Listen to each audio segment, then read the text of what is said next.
Continuamos o nosso estudo do capítulo 9, hoje, a partir do versículo 4. Recordemos, lendo rapidamente, os 3 versículos anteriores desse capítulo 9, que trata da 5ª trombeta e da 6ª trombeta. São 7 trombetas. A última trombeta será tocada apenas no capítulo 11, versículo 15. Vejamos o que nós estudamos no encontro passado. O 5º anjo tocou a trombeta. Vi então uma estrela cair do céu na terra, e foi-lhe dada a chave do poço do abismo. Ela o abriu e saiu do poço uma fumaça, como a de uma grande fornalha. O sol e o ar obscureceram-se com a fumaça do poço. Da fumaça saíram gafanhotos pela terra, e foi-lhes dado poder semelhante ao dos escorpiões da terra. Trata-se de demônios, vimos isso no encontro passado, seres infernais comparados com os gafanhotos, para simbolizar a sua imensa multidão que obscurece o céu, como os enxames espessos daqueles insetos. A expressão do versículo 3, como poder semelhante ao dos escorpiões, é em termos de periculosidade. Eles não se assemelham aos gafanhotos quanto à dor da picada. Gafanhotos sim, mas os danos que eles causam, já que se trata de demônios, são danos bastante dolorosos. São dores tremendas. O demônio, quando age, inocula um veneno que causa uma profunda dor. O demônio é o inimigo do gênero humano. A sua ação funesta no meio dos homens é Jesus quem diz, de forma muito grave. Eu queria ler com vocês João capítulo 10, versículo 10. 3 verbos: roubar, matar e destruir. O demônio aqui nesse versículo é chamado de ladrão. Vamos dar uma olhada. Grave aí, deixe gravado, marcado Apocalipse capítulo 9. E vamos ao Evangelho segundo João. Jesus descreve de forma dramática, chamando o demônio de ladrão, o que é que ele faz na nossa vida. São 3 verbos terríveis. Leiamos juntos. O ladrão não vem senão para furtar, matar e destruir. Pois bem, é lógico que tudo isso causa dor. O demônio mata a graça de Deus na vida de cada um e na vida das pessoas tomadas coletivamente. Pensemos, por exemplo, numa família dilacerada pela ação de Satanás. Matar. Primeiro ele furta. Repare o verbo, furtar. Ele rouba, ele tira aos poucos aquilo que é a nossa força.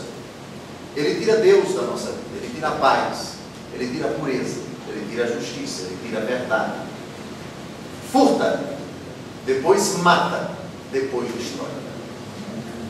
Eu citei esse texto porque ele ilustra bem do que é que nós estamos tratando aqui, as picadas dos escorpiões. Está claro? Muito bem, voltemos ao Apocalipse, capítulo 9.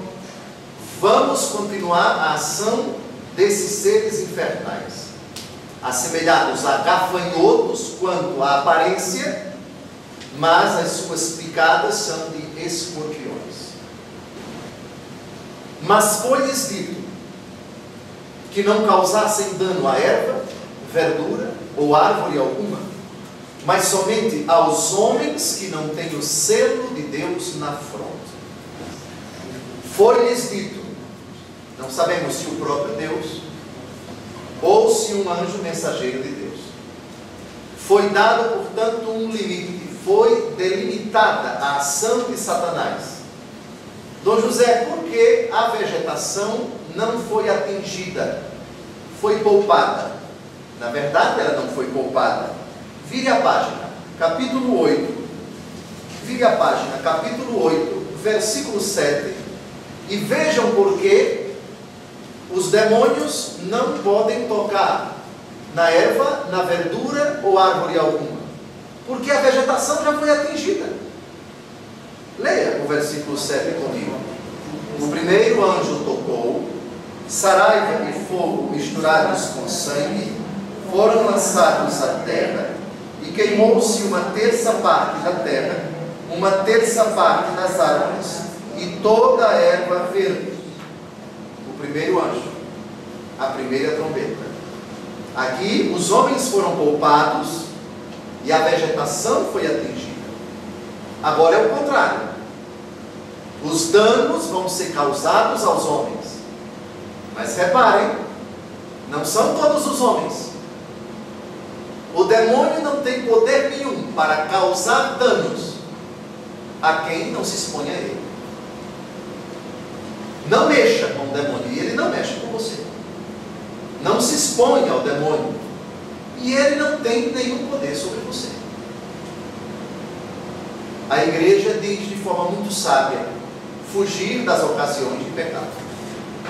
Quem mexe com fogo vai acabar se queimando. Quem anda onde não deve, quem se mete com quem não deve,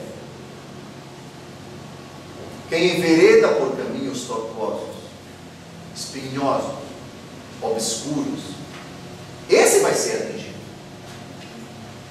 Não por acaso, escorpião não é um animal que você vê em lugares limpos.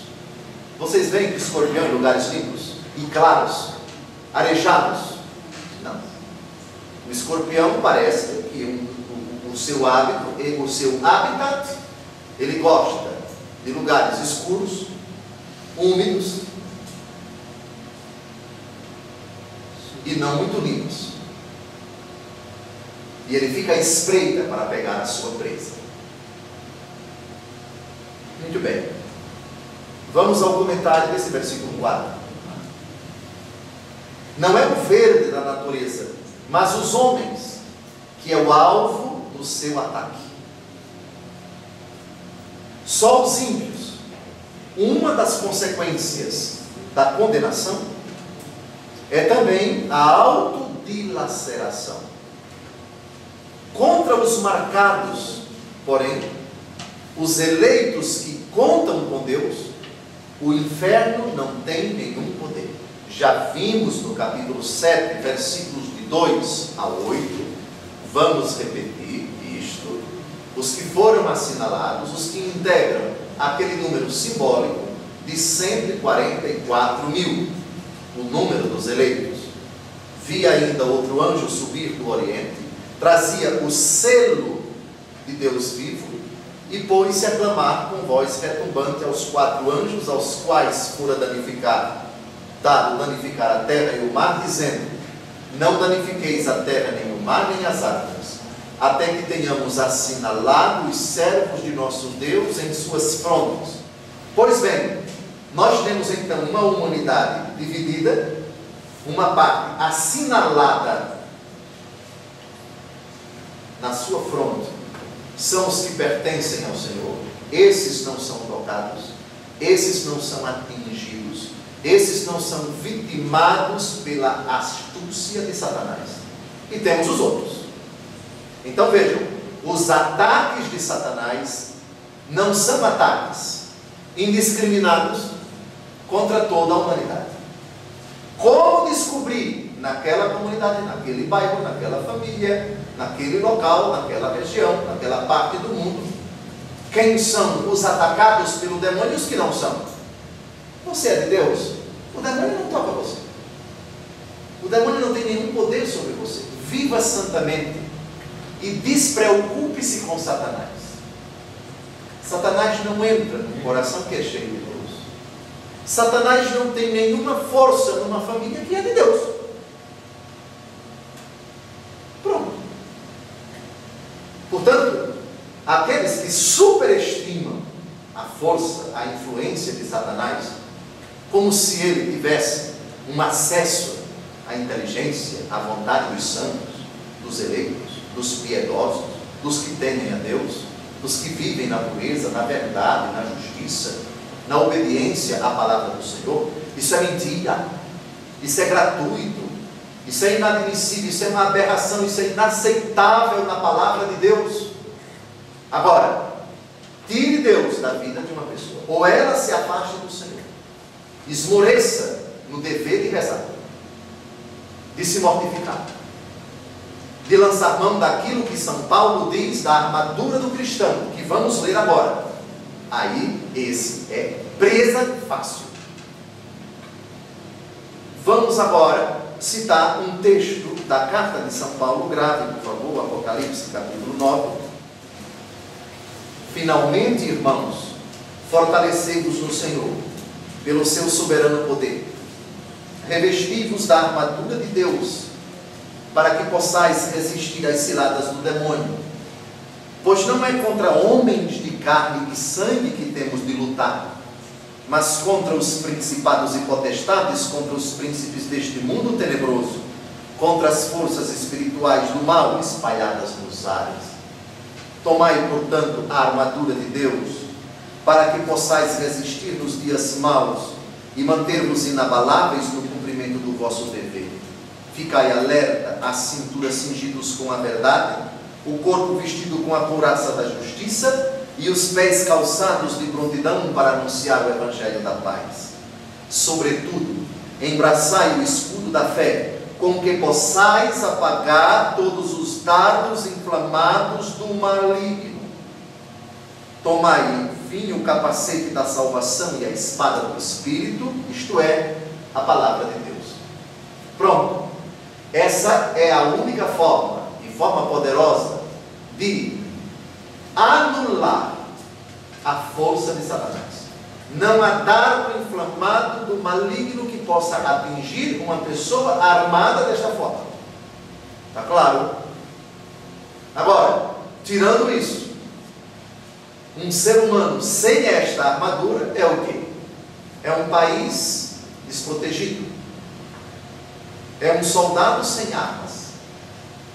Está exposto a todo embate e combate, a todas as virulentas e agressivas investidas do príncipe das trevas. Muito bem, vamos ao próximo versículo. Versículo 5. Foi-lhes ordenado que não os matassem, mas os afligissem por 5 meses. Seu tormento era como o da picada do escorpião. Aqui já respondemos a uma coisa muito curiosa. O demônio não mata ninguém. Ou as pessoas matam outras, em certos casos também instigadas pelo demônio, ou as pessoas se matam. Portanto, suicídio e homicídio são iniciativas humanas, ainda que em determinadas situações o demônio as instigue, o demônio as sugira, o demônio as recomende: se mate, se mate, se mate, se mate, ou mate o outro, mate o outro, mate o outro.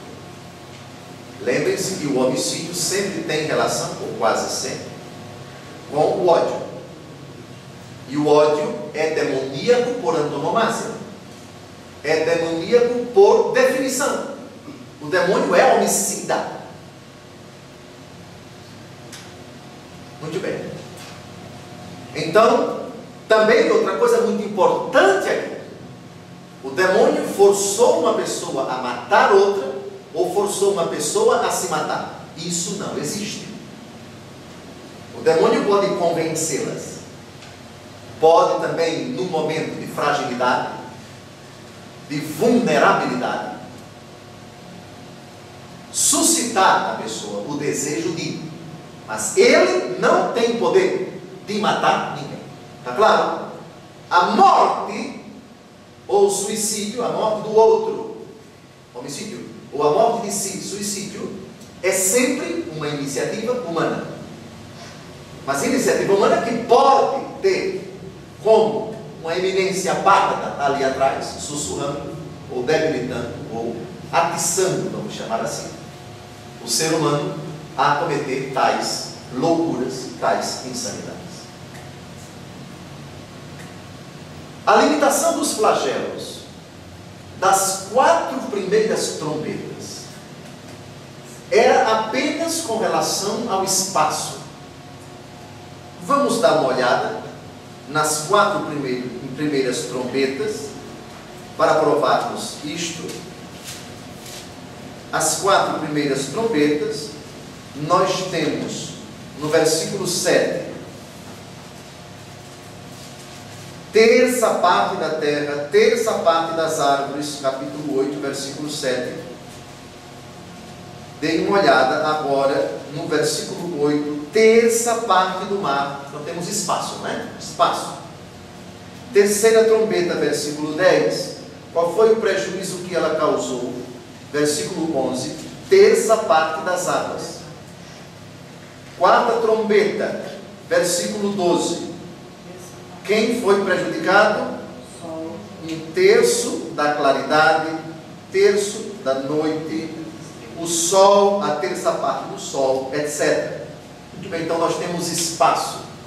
A quinta trombeta, gafanhotos, demônios, é de 3 tipos. Com relação ao tempo, 5 meses, bastante tempo. Com relação ao alcance, somente os ímpios. E com relação ao modo, não matar. O sofrimento espiritual daqueles que se entregam ao inimigo de Deus e se fecham a Deus. Então reparem que coisa curiosa. 5 meses, breve tempo, não espaço. O modo não é matar, é afligi-los, é deixá-los angustiados. A picada vai causar muitas dores, mas o demônio tem um limite: matar não. Lembrem-se do diálogo do Senhor Deus com o demônio no início do livro de Jó. O demônio queria a morte de Jó. Deus disse: não, você só não vai matá-lo, o resto eu autorizo que você faça. E ele chegou perto, porque foi lepra, além de outras desgraças que se seguiram. Muito bem. Então, nós percebemos, primeiro aqui nós temos um mistério tremendo.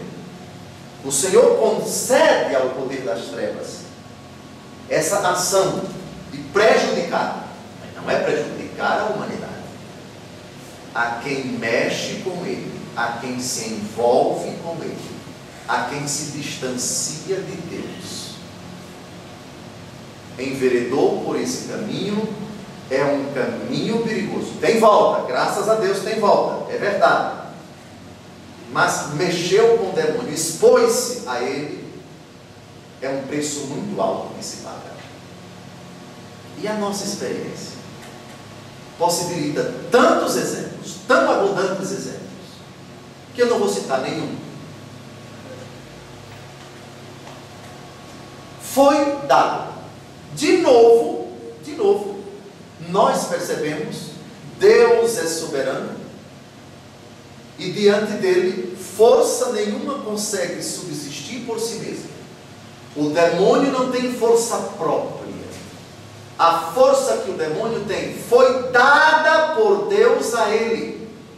Está claro? Ele era um anjo de luz, inteligente, fulgurante, brilhante, enfim, como todos os anjos bons hoje. Só que a diferença é que os anjos bons entraram na visão beatífica e, portanto, não podem mais pecar. Mas são criaturas espirituais como os anjos bons. Todos os anjos foram criados bons. Mas não sabemos quando, como nem porquê, foram submetidos à prova e houve uma rebelião. Rebelião da qual o capítulo 12, o mesmo Apocalipse, trata de uma forma tão solene e tão misteriosa. Gravem essa frase, por favor. Foi-lhes dado. Foi-lhes dado. O que você tem, Satã, não é seu. Deus deu para você. Agora, é lógico que essa afirmação suscita interrogações tremendas. Mas por que Deus deu tantos poderes para ele?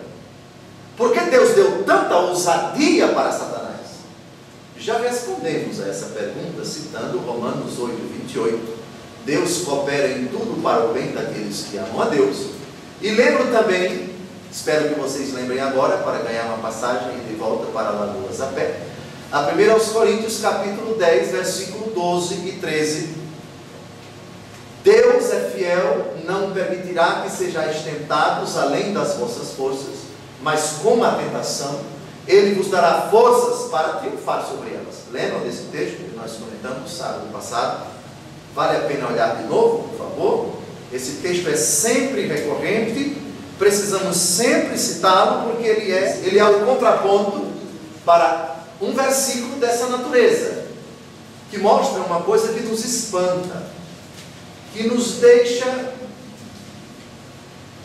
assustados mesmo, não tem outra palavra.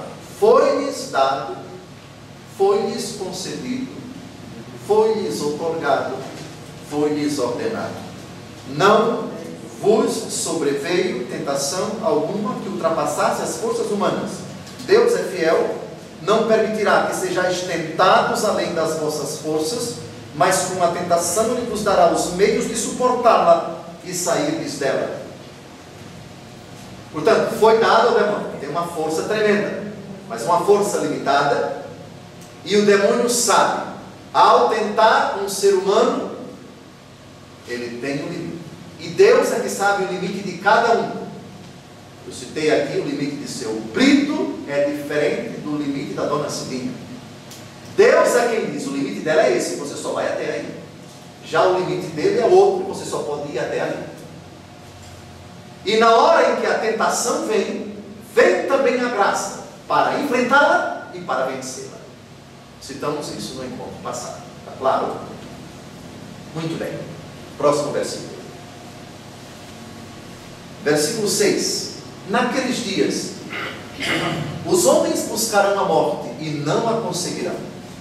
Desejarão morrer e a morte fugirá deles. São picadas de escorpião. As dores são intensas, indizíveis. Tais são as consequências da ação do demônio na vida de uma pessoa e na vida das pessoas. Isso tem reflexos também em âmbito social. Pensemos, por exemplo, no fenômeno drástico social chamado tráfico de drogas, tráfico de armas, consumo de drogas, as cracolândias. O fenômeno que é visível não somente na rua, na praça, no bairro, mas os tormentos que tal fenômeno causa às famílias, aos filhos desses que se drogam, às esposas, aos pais, às mães, etc. Isso para não citarmos centenas de milhares de outras manifestações diabólicas e de suas consequências horrendas. O homem que se rebaixa, o homem que se mata aos poucos, o homem que vai às fontes poluídas buscar saciar a sua sede de felicidade, buscar o sentido, a razão da sua existência e não encontra.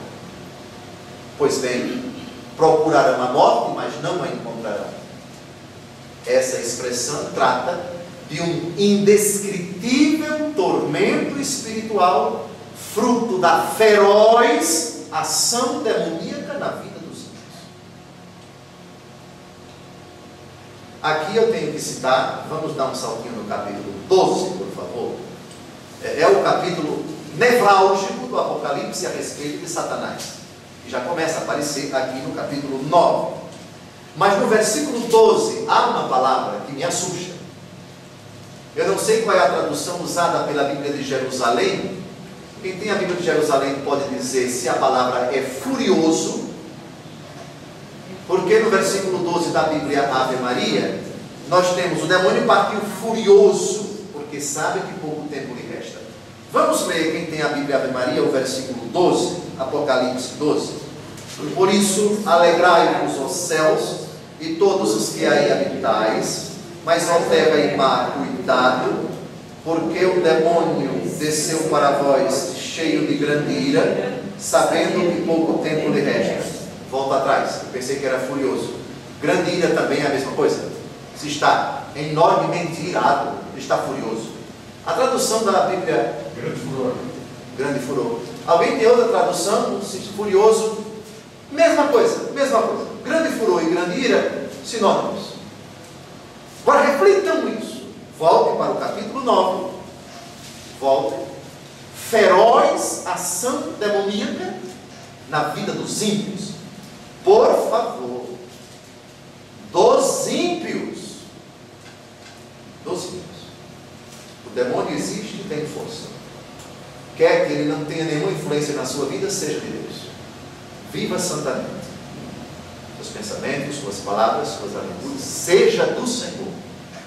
O demônio não atinge você, não atinge sua família, seus sonhos e seus projetos.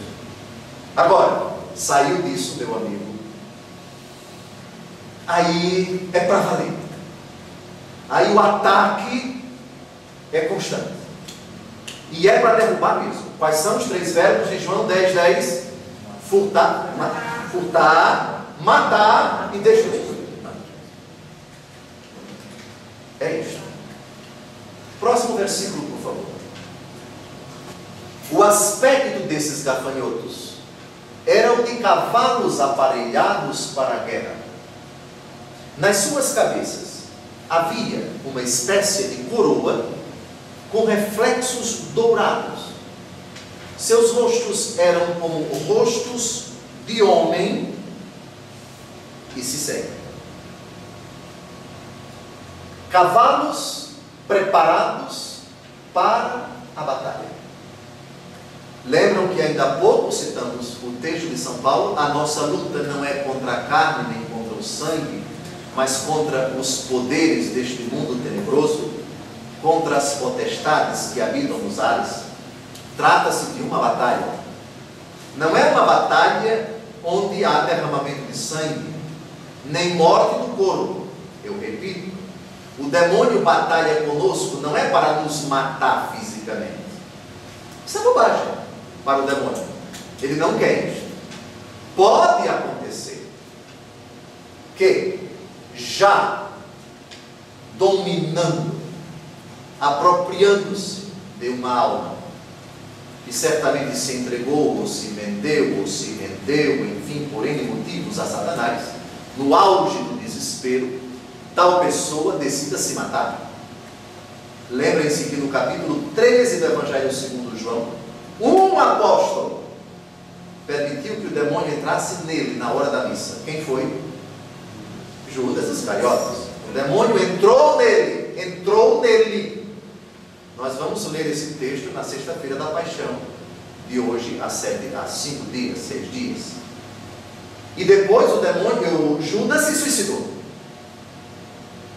Existe sim, pode haver relação entre entrega a Satanás, leniência com o poder das trevas, cooptação com o poder das trevas e o suicídio que se subsegue.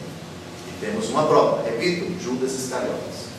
Mas o interesse de Satanás é a morte da nossa alma, é levar-nos para o inferno. Muito bem, cavalos preparados para a batalha. Vamos dar uma olhada na profecia de Joel, no capítulo 2, versículo 4. Tem a aparência de uma tropa de cavalos, e como cavalos se precipitam. Então vejam, nós temos 3 animais aqui. Nós temos gafanhotos com aspecto de cavalos aparelhados para a guerra, mas a picada deles não é de cavalo. O cavalo não pica ninguém, não morde ninguém, é animal ruminante, mas escorpião. Cavalo evoca força, capacidade de deslocamento. É um animal que no tempo de São João era um animal obrigatória a presença desses animais na batalha, o exército romano, os exércitos do templo de São João, etc. Mas o demônio está preparado para a batalha. A batalha que acontece com o poder das trevas é em âmbito espiritual, mas também material. Âmbito espiritual, capítulo 12 do Apocalipse. Houve uma batalha no céu. Miguel e seus anjos travaram batalha contra o dragão. E não houve lugar no céu para eles. Então, na luta contra o poder das trevas, há um âmbito invisível desta batalha terrível. Não nos é dado ver, não nos é dado nem imaginar como é que um anjo da guarda, por exemplo, batalha com um espírito imundo para levar tal pessoa, protegida pelo anjo da guarda, a se afastar de Deus. Não me perguntem, nem perguntem ao Santo Padre, nem a nenhum bispo, porque não é dado descrever com clareza como é que isso acontece. E por que em determinadas situações o anjo da guarda vence? E por que em determinadas situações o demônio vence, o anjo mau vence? Mas lembrem-se da armadura do cristão. Você está cheio de Deus? A força do seu anjo da guarda certamente é muito maior para debelar as fustigações daquele espírito imundo que tentou você naquela hora. E você saiu-se vitorioso. Não nos deixeis cair em tentação. É o penúltimo pedido do Pai Nosso. Mas o último é mais explícito com relação a Satanás. Porque livrai-nos do mal não é um mal conceitual, não é um mal metafísico, não é um mal abstração, é o maligno. Livrai-nos do maligno. Muito bem. Agora, quem se expõe à tentação, quem se coloca em ocasiões próximas de pecado, não pode esperar muita coisa, salvo se, recebendo as dádivas para vencer a tentação e debelá-la, ele venha a se sair vitorioso. Muito bem. Joel. Coroas de ouro. O que significa? Gafanhoto com aspecto de cavalo, com coroas de ouro. A coroa evoca o quê? Poder irresistível, emblema de vencedor. O demônio sempre procura mostrar para a pessoa que ele é o vitorioso, que ele tem tudo, que ele vai se dar bem. Que você, aceitando a proposta dele, você experimentará gozo, prazer, alegria, sucesso, entre outras coisas. Tudo isto me foi dado. Lembram que ele disse isso para Nosso Senhor? Será teu tudo isso, se prostrado me adorares. Mentiroso. Ele sempre se apresenta com uma aura de triunfador, de soberano, de dono da situação. Ele procura mostrar que tal realidade que ele quer que você abrace, que você faça, aquela realidade é o comum. Hoje aquilo dali é a regra, a coroa. Mas lembrem-se, ele é pai da mentira. Ele é um mentiroso. É tudo mentira. Face de homem. Seus rostos eram como rostos de homem. Uma refinada capacidade de inventar tormentos. Lembrem-se que a face evoca aquela parte do corpo humano que é a sede da inteligência. O raciocínio do homem não está nem no tronco, nem nos membros. Está aqui. E a capacidade de Satanás é sempre de reinventar. Ele tenta sempre novas formas, novas modalidades. Ele é de uma criatividade tremenda. Então, a face de homem evoca exatamente isso. De novo, antes de passarmos para o versículo 8, vejamos o aspecto. Gafanhoto, com aspecto de cavalo, aparelhado para a guerra. Aparelhos. demônio com seus dispositivos, com suas insinuações, com seus pantinhos, com suas manhas, com suas iniciativas, aparelhados para a guerra. E depois, coroa e rosto de homem. Lembrem-se, pela enésima vez, eu apelo a vocês, para transporem o nível da figura, do símbolo, da imagem, e projetar, à luz dessas identificações, símbolo e realidade, algo muito mais profundo. Nós estamos tratando aqui do poder das trevas. As imagens são assustadoras, vislumbrem, mas depois apaguem da mente qualquer possibilidade de gafanhoto mesmo, com aparência de cavalo mesmo, com coroa mesma e com picadas de escorpião mesmo. É uma imagem absolutamente fantasiosa, fantasiosa no sentido, Deus permite que o vidente contemple tais coisas, para que ele e a igreja também, assistida pelo Espírito Santo, transponha do sinal para a realidade, do símbolo para o seu significado.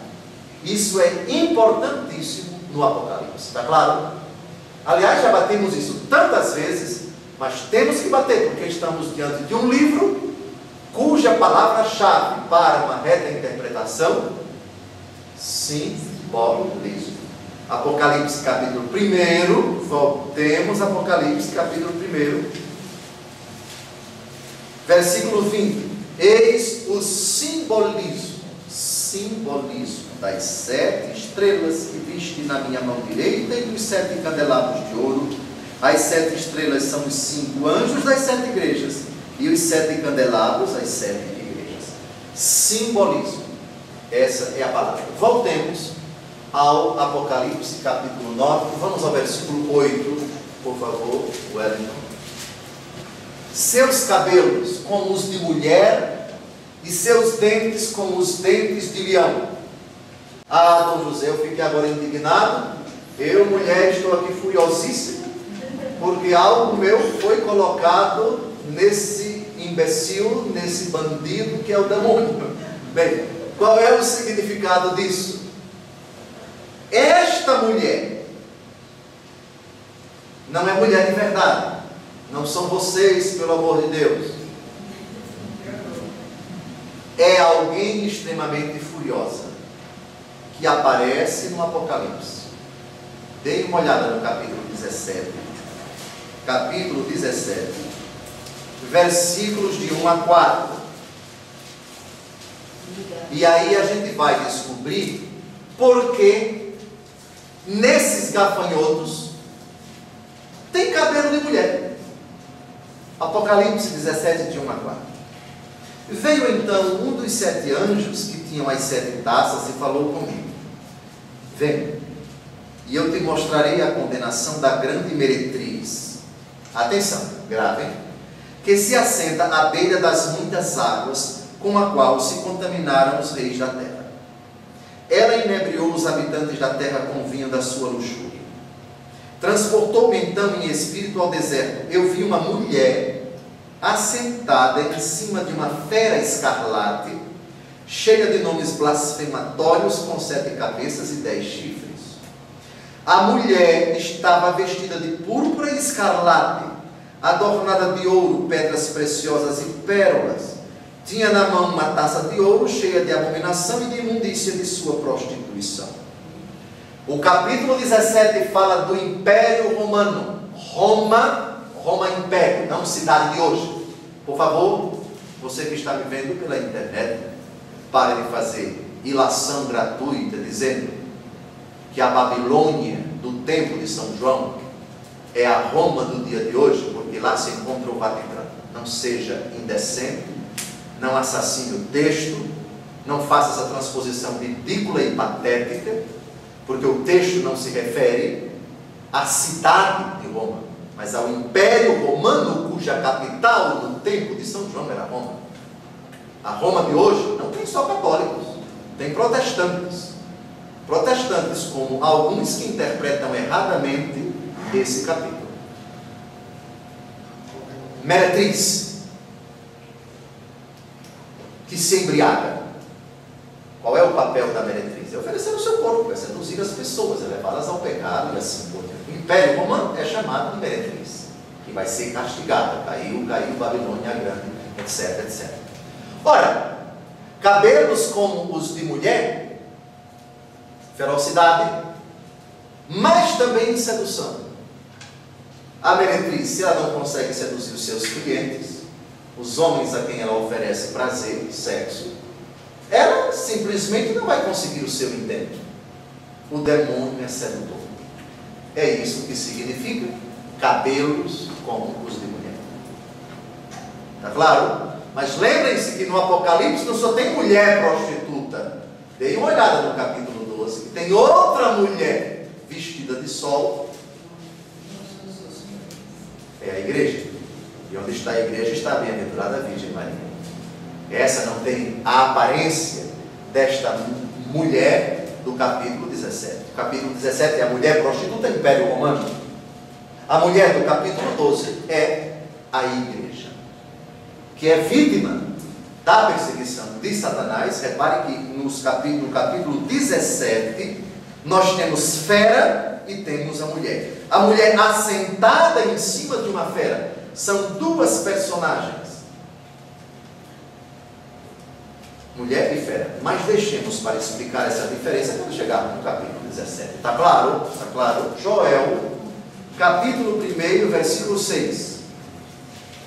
Dentes de leão. De novo eu repito, enquanto vocês procuram, o evangelista João, o apóstolo João, autor do Apocalipse, era um profundo conhecedor das profecias do Antigo Testamento e utiliza citações, às vezes até literais, dessas profecias. Aqui nós temos uma. Joel, capítulo 1, versículo 6. Minha terra foi invadida por um povo forte e inumerável, seus dentes são dentes de leão e tem mandíbulas de leoa. Ele pegou essa imagem e associou a Satanás. Os dentes do leão, que é um animal carnívoro, mas não é carnívoro como um gato. A mordida de um gato não causa muito prejuízo, mas a mordida de um leão, ela dilacera a sua vítima. Pois bem, então o demônio é furioso. Cabelo de mulher, dente de leão, que significa? O demônio é sedutor e estraçalha aqueles que ele seduz. Está claro? Ficou claro? Ficou claro? Próximo versículo, por favor. Seus tórax pareciam envoltos em ferro, e o ruído de suas asas era como o ruído de carros de muitos cavalos correndo para a guerra. Paremos um pouco aqui e vamos de novo agora juntar todas essas imagens. Materialmente falando, é uma imagem grotesca, repugnante, porque vejam, gafanhotos. A face era de homem. O que tinha na cabeça? Coroa. Picada de escorpião. Cabelo de mulher. Dente de leão. E para completar, tórax. Envoltos em ferro. Vocês que já assistiram muitos filmes épicos sabem, não todos, mas determinados dispositivos do exército romano, os guerreiros, eles tinham a armadura, a lança ou a espada, e também uma espécie de couraça, né? Então, para proteger o corpo dos ataques. Ou seja, a finalidade dessa descrição é mostrar que o demônio é forte, é sedutor, é agressivo, está preparado para a guerra, bem aparelhado e disposto a tudo. Quem vai para a guerra está disposto a matar mesmo. Ele quer destruir o inimigo. Couraça de ferro. São espíritos impiedosos. O demônio não tem piedade, não tem compaixão. O demônio não dá trégua. Eis que o vosso adversário, o demônio, vos rodeia como leão que ruge, leão, buscando a quem devorar, resistindo firmes na fé. Eu citei para vocês no encontro anterior, a primeira carta de São Pedro, capítulo 5, não foi? Vamos repetir essa citação, por favor. Primeira carta de São Pedro, capítulo 5, versículo 8 e versículo 9. Sede sóbrios e vigiai, vosso adversário, o demônio, anda ao redor de vós como um leão que ruge, buscando a quem devorar, resistindo fortes na fé. Vós sabeis que os vossos irmãos que estão espalhados pelo mundo sofrem os mesmos padecimentos que vós. Bem, então são espíritos impiedosos. Dom José, o que significa nesse versículo? Cavalos correndo para a guerra, correndo para o combate. Significa que eles têm férrea brutalidade. Agora reparem, quantas imagens nós temos desses gafanhotos e quantas conclusões nós já tiramos a respeito do demônio. É bruto, é impiedoso, é feroz, é sedutor, é venenoso, causa tremendos danos, está bem equipado, bem aparelhado, etc, etc. Todavia, lembrem-se, olhem a limitação desses últimos versículos. Os males que eles causam, os ímpios, somente esse âmbito da humanidade, a impiedade, a vida do pecado. Pecou, você se expõe ao demônio. Muito bem, versículo 10. Tinham caudas semelhantes à do escorpião, com ferrões e o poder de atingir os homens por 5 meses. Caudas semelhantes à do escorpião, nós já vimos essa imagem há poucos versículos, por causa da picada. De novo, por favor, é inconcebível, não se deve cometer a ingenuidade de imaginar animais realmente, não se pode materializar. Estamos aqui no âmbito do simbolismo, estamos tratando de demônios, como são espíritos puros. Deus Todo-Poderoso permitiu que São João visse a presença e a ação dos demônios no mundo de forma materializada. Demônio não é escorpião, demônio não é gafanhoto, demônio não tem rosto de homem, demônio não tem cabelo de mulher, demônio não tem cauda de escorpião. Mas essas imagens todas são associadas ao demônio e aos seus subordinados para mostrar que por trás, ou nessas imagens, há uma lição, há uma qualidade, há uma especificidade da ação diabólica no meio dos homens. Caudas semelhantes à do escorpião, ferrões e o poder de atingir os homens por 5 meses. Há quem queira identificar ao pé da letra 5 meses. 5 meses significa o quê?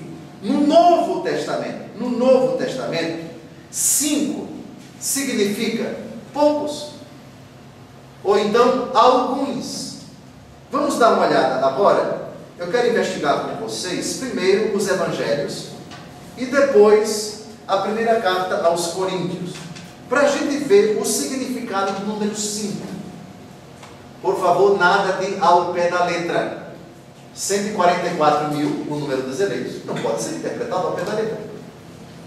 7 taças, 7 anjos, 7 igrejas, 7 trombetas, 7, enfim.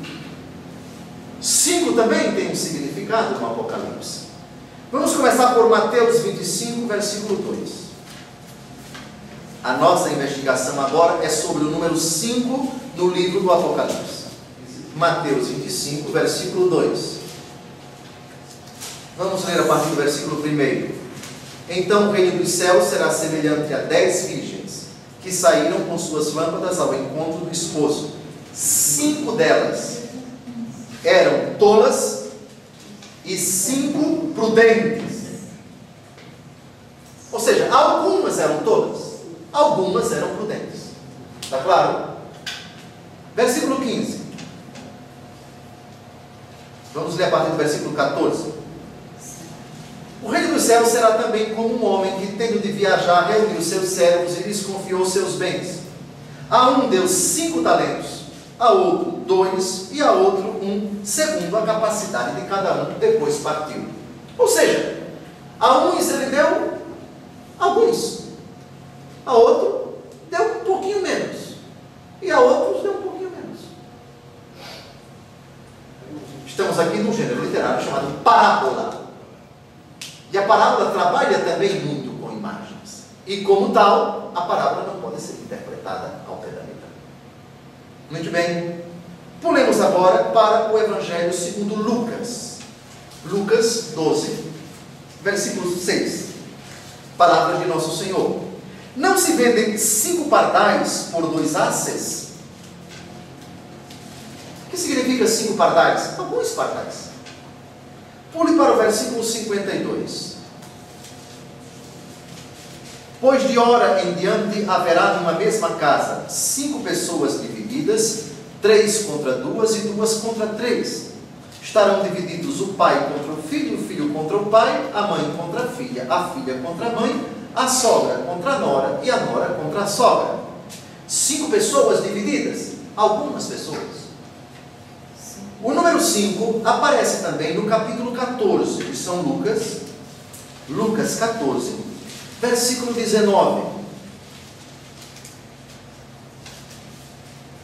Vamos a partir do versículo 16, é a parábola do grande banquete. Respondeu-lhe Jesus: um homem deu uma grande ceia e convidou muitas pessoas, e à hora da ceia enviou o seu servo para dizer aos convidados: vinde, tudo já está preparado. Mas todos, um a um, começaram a escusar-se. Disse-lhe o primeiro: comprei um terreno e preciso sair para vê-lo. Rogo-te que me deis por escusado. Disse-lhe o outro: comprei 5 juntas de boi e vou experimentá-las. Rogo-te, me deis por escusado. 5 juntas, algumas juntas. E assim por diante. E finalmente, a 1 Coríntios, capítulo 14, versículo 19. Mas prefiro falar na Assembleia 5 palavras que compreendo, para instruir também os outros a falar 10.000 palavras em línguas. 5 palavras aqui significa simplesmente algumas palavras. Conclusão: o número 5, 5 meses. Voltemos ao versículo 10, Apocalipse 9. 5 meses.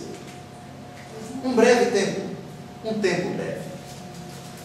Atenção, porque essa conclusão é alvissareira, é consoladora para todos nós. A ação do demônio na vida de uma pessoa, mesmo ímpia, não é prolongada até o fim da vida, salvo se a pessoa queira, salvo se a pessoa insista em permanecer nas trevas. Jesus, lembra-te de mim quando estiveres no teu reino. Quem foi que disse isso já morrendo, crucificado ao lado de Jesus? Um ladrão que se arrependeu. Acabou o período de 5 meses. O demônio só age na vida de um ser humano até a hora que ele quiser.